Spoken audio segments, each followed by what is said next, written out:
How y'all doing today? My name's Aaron Sharp.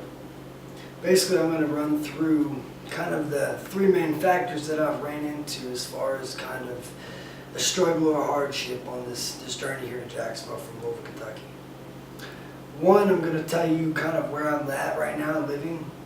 Then I'm going to tell you about the money issues that come with it, also the stress that's involved in this whole process, including school. To start this whole speech off, I'm going to just kind of break into what it's like kind of to be where I'm at right now. Coming from a suburb area, working every day, 50 hours a week, to kind of being out here on my own, not making any money, kind of doing what I want to do. And I've kind of realized that being a student, you got to figure out what's an affordable range for you to decide where you want to live at, or kind of where you want to place yourself. So on the purge of trying to find this place, I've kind of ran into this problem where I've landed in a place that's not so good.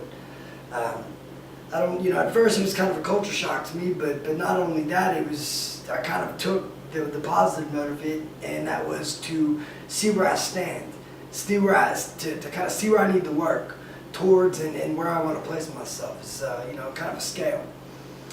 So not only from that, you kind of take in the fact that there's money issues behind that.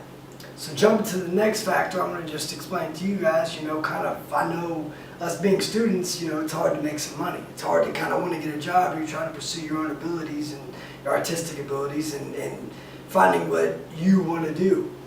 But on that note, for me it was kind of a shock because coming from working at UPS for 3 years, like I said, 55 hours a week, I was a pharmacy technician making pretty decent money. Money that wasn't, where I could go buy my own house that was $200,000, but yet I could go out and I could afford a car and get myself a nice meal when I wanted it to. But coming out here, it's living from ramen noodle pack to ramen noodle pack. And it really is a shock because when I could have a steak when I wanted, to now having to reduce myself to eating a pack of ramen noodles, it's kind of a culture shock in a whole. But I've also taken that as a way of growing, as a way of living, as a challenge. Instead of taking it negatively, like where I place myself from what I used to be as in what I can take from this to what I can be. So on that note, I'm also learning that it's all starting grounds. But on that note of not having money also comes stress. And with stress, I know is being on any age, from small child dealing with homework to a old man in middle age, midlife crisis.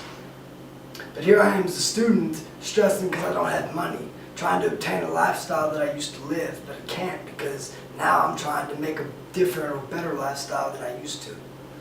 And I've learned that through also not having the money, living in a place where I'm a little bit sketched out. I have to find more comfortability within things like the Father and the Lord.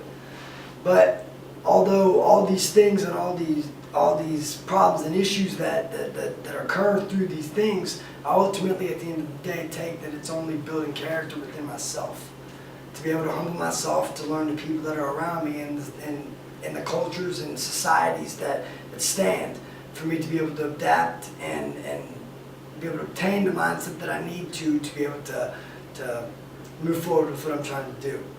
But through all of these things that I've talked to you about, I just hope that I've given you a good understanding of what it's like to move your life from one state to another, and that you can be able to take a good aspect from what I say and use it forth in your own lives.